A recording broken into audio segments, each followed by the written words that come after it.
Und jetzt das Heute-Journal mit Hanna Zimmermann und Christian Sievers. Guten Abend. Wir beginnen heute mit einem Blick zurück. Ende des 18. Jahrhunderts, als die Karibikinsel, auf der Haiti liegt, die blühendste Kolonie der Welt war. Ganz Europa mit Kaffee und Zucker versorgte und die Kolonialherren dort unverschämt reich machte. Die Bevölkerung versklavt und ausgebeutet. Dann die Unabhängigkeit. Immer wieder mischen sich die USA ein. Und die neuen Machthaber kein bisschen besser als die alten. Fast 3 Jahrzehnte Gewaltherrschaft der Diktatoren Papa Doc und Baby Doc, 60.000 Tote. Aktuell überziehen brutale Gangs Haiti mit einer beispiellosen Welle der Gewalt. Seit Jahresbeginn wurden laut UNO etwa 1.200 Menschen getötet. Mehr als 300.000 sind auf der Flucht. Weite Teile von Haiti versinken im Chaos. Benjamin Daniel. Haitis Hauptstadt brennt. Angst, Hunger, Tote in den Straßen. Die Ganggewalt hat Port-au-Prince fest im Griff. Nachdem Banden die Hauptgefängnisse der Stadt angegriffen hatten, konnten tausende Insassen ausbrechen. Die völlig hilflose Polizei hat sich weitestgehend aus den Straßen zurückgezogen. Selbst manche Häftlinge, die fliehen könnten, trauen sich nicht vor die Tür und ziehen es vor, im Gefängnis zu bleiben. Gestern wurde ich jedes Mal beschossen, als ich ausbrechen wollte. Ich bleibe lieber in meiner Zelle. Die Gangs wollen mit ihrer Gewalt vor allem eins erreichen: den Rücktritt des Premierministers und Interimspräsidenten Ariel Henry. Er kam an die Macht, nachdem der Präsident im Juli 2021 ermordet worden war. Seitdem hat Henry sein Versprechen, Wahlen abzuhalten, nicht eingelöst. Das Land, das ohnehin seit Jahren gebeutelt ist, in Armut und Chaos. Die Gangs drohen mit Bürgerkrieg. Ariel Henry ist Vergangenheit. Wir müssen jetzt zusammenhalten und das Haiti von morgen aufbauen. Henry hatte vor einer Woche in Kenia um Unterstützung einer internationalen Polizeieinheit gebeten. Status unklar. Klar hingegen ist, die USA planen zurzeit nicht einzugreifen. Das Pentagon wird keine Soldaten schicken, um die Sicherheitsoperation der haitianischen Polizei zu unterstützen. Wir haben nicht vor, zu intervenieren. Die karibische Staatengemeinschaft CARICOM hat für kommenden Montag Vertreter mehrerer mit Haiti verbundener Länder zum Krisengespräch geladen. Wir werden über die aktuellen Ausschreitungen beraten und darüber, wie wir Stabilität, Sicherheit und die dringend benötigte humanitäre Hilfe für die Menschen in Haiti gewährleisten können. Henry hält sich bis auf Weiteres in Puerto Rico auf. In sein eigenes Land zurückkehren, für ihn im Moment zu gefährlich. Haiti ist eines der ärmsten Länder der Erde. Zur verheerenden politischen Lage kommen Naturkatastrophen wie das schwere Erdbeben 2010 mit mindestens 300.000 Toten. Ein weiterer gebeutelter Landstrich liegt abgeriegelt von Israel und Ägypten, bislang beherrscht von der radikal-islamischen Hamas, näher bei uns. Gaza hat eine Küste zum Mittelmeer und genau dort soll der neueste Versuch der internationalen Gemeinschaft, Hilfe zu bringen, an diesem Wochenende starten. Ein Korridor per Schiff von Zypern aus. Während die Hilfsorganisationen anprangern, dass Israel die auf dem Landweg bereitstehende Hilfe nur unzureichend nach Gaza lasse und Israels Armee ebenfalls keine Anstalten macht, die Zivilbevölkerung angemessen zu versorgen, sagt die UNO, die Todesfälle von Kindern, die wir befürchtet haben, sind jetzt da. Gazas Krankenhäuser melden immer mehr Fälle, in denen vor allem kleine Patienten die Kraft verlässt. Es fehlt an Nahrungsmitteln. Michael Beverunge ist für uns in Tel Aviv. Guten Abend, Michael. Wie schnell und wie wirksam kann denn jetzt diese Hilfe über See kommen? Langfristig ist das sicherlich eine Option, die es ermöglicht, in größeren Mengen Hilfsgüter in Gaza anzulanden. Kurzfristig würde natürlich eher die Öffnung weiterer Grenzübergänge auf dem Landweg helfen, zum Beispiel im Norden von Gaza zu Israel. Dann würde man auch den schwierigen Weg des Transportes durch ganz Gaza in den Norden vermeiden. Aber das zeigt sowieso, worauf es ankommt, nämlich sicherzustellen, dass die Hilfe auch tatsächlich bei den Menschen ankommt, nicht geplündert wird, dass es nicht zu Schießereien kommt, wie wir es gesehen haben. Und das wiederum hängt von der Bereitschaft Israels ab, tatsächlich diese Transporte zu schützen, wie überhaupt die Versorgung der Zivilbevölkerung sicherzustellen. Und da wirft ein Artikel in der israelischen Zeitung Haaretz ein Schlaglicht auf die Bereitschaft, das tatsächlich zu tun. Da wird ein israelischer General anonym zitiert, der sagt, natürlich ist es als Besatzungsmacht unsere rechtliche und moralische Pflicht, in dem Gebiet, wo wir die Kontrolle haben als Besatzungsmacht, die Versorgung der Zivilbevölkerung sicherzustellen. Wir haben sogar die Pläne dafür und die Kapazitäten. Wir brauchen allerdings den Auftrag dafür, den Befehl. Zitat Ende. Und dieser Befehl, der scheint bis heute nicht gegeben worden zu sein. Michael, vielen Dank für diese Einordnung. Wir gucken jetzt nach Israel selbst mit einem Beitrag von dir. 68% der jüdischen Israelis lehnen nach einer neuen Umfrage jegliche Hilfslieferungen nach Gaza sogar in der jetzigen Lage ab. Israelische Demonstranten protestieren seit Wochen an einem wichtigen Übergang und wollen damit verhindern, dass dort Hilfe gebracht wird.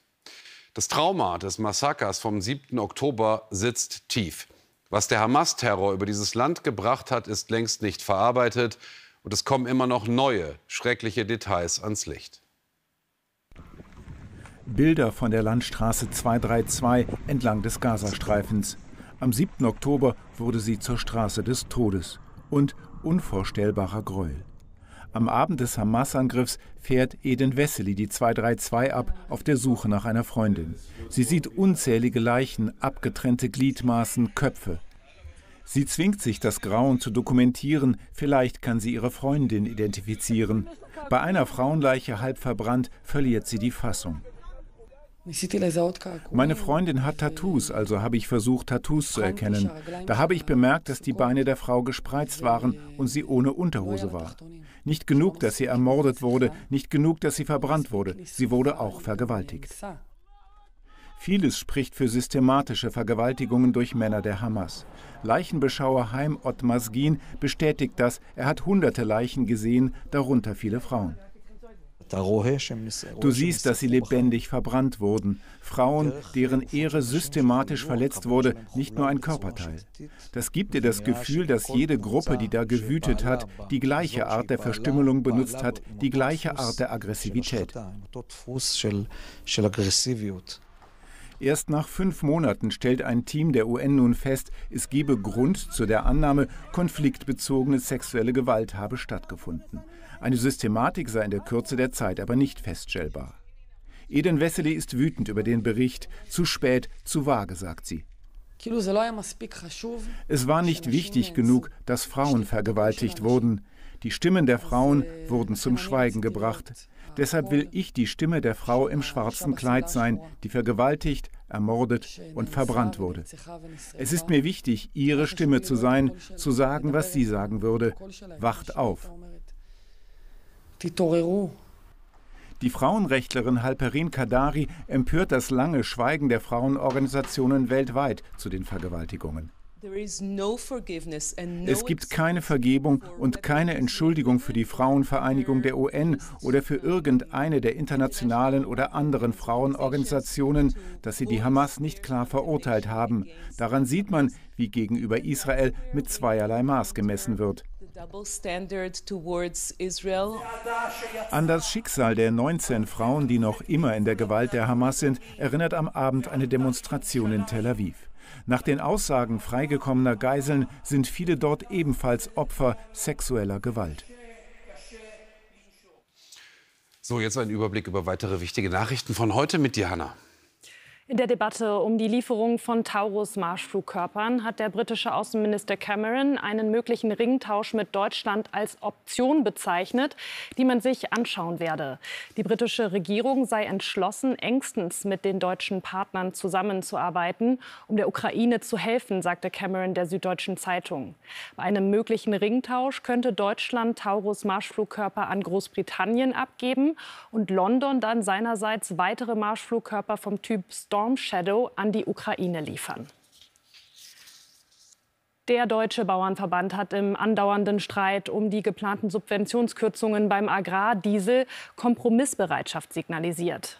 Man könne die Mehrbelastungen beim Kraftstoff akzeptieren, wenn es dafür an anderer Stelle zu realen Entlastungen komme, sagte der Generalsekretär des Deutschen Bauernverbands Krüsken der Welt am Sonntag. Widerspruch kam unter anderem vom Bauernbund in Sachsen-Anhalt. Man sei nicht bereit, kleinlaut zurückzurudern. Auch in der kommenden Woche stehen bei der Lufthansa wieder Streiks an.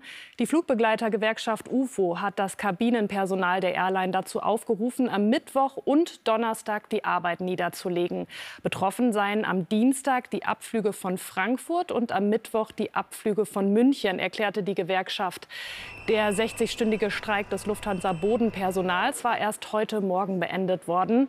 Der Flugbetrieb wurde schrittweise wieder hochgefahren. Dreharbeiten für einen Kinofilm als Tarnung einer Geheimdienstoperation. Das klingt schon sehr nach Hollywood, aber hat es tatsächlich gegeben. Ende 1979 haben CIA-Agenten so US-Diplomaten aus dem Iran herausgeschmuggelt.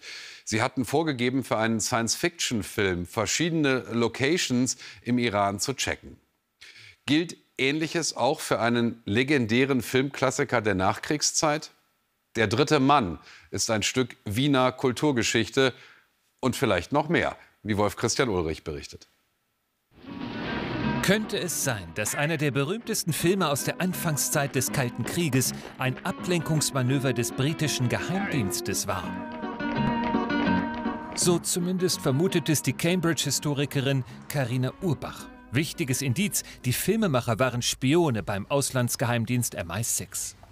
Wir wissen, dass der Produzent, Sir Alexander Korda, für MI6 gearbeitet hat und sogar ein eigenes Spionagenetzwerk für Churchill aufbaute. Und dann wissen wir, dass Graham Greene, der Autor von diesem Filmskript, dass er für MI6 gearbeitet hat.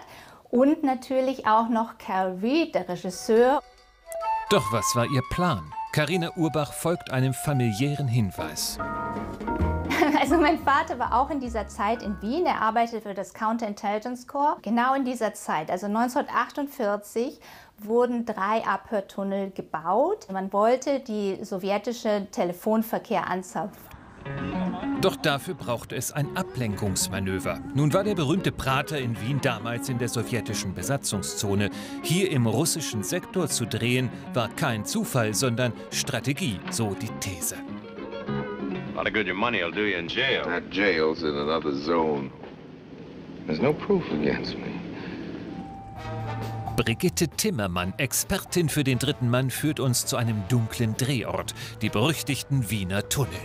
Diesen Tunnel hat man dann auch im Film eingesetzt.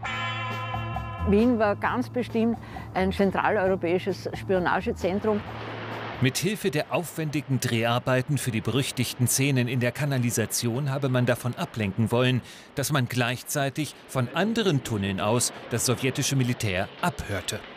Damit konnte man jedes Telefongespräch der Sowjets mit Moskau abhören.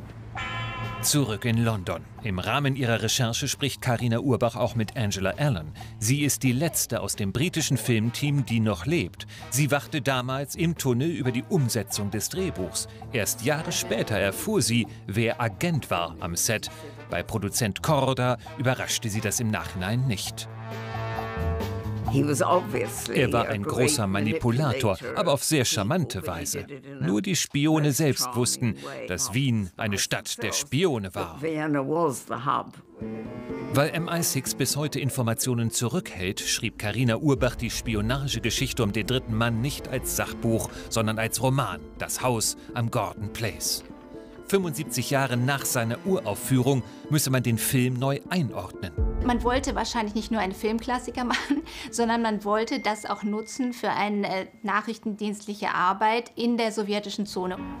Sollte das stimmen, und einiges spricht dafür, wäre der dritte Mann nicht nur Zeugnis, sondern auch Instrument des Kalten Krieges gewesen, ein doppelter Krimi.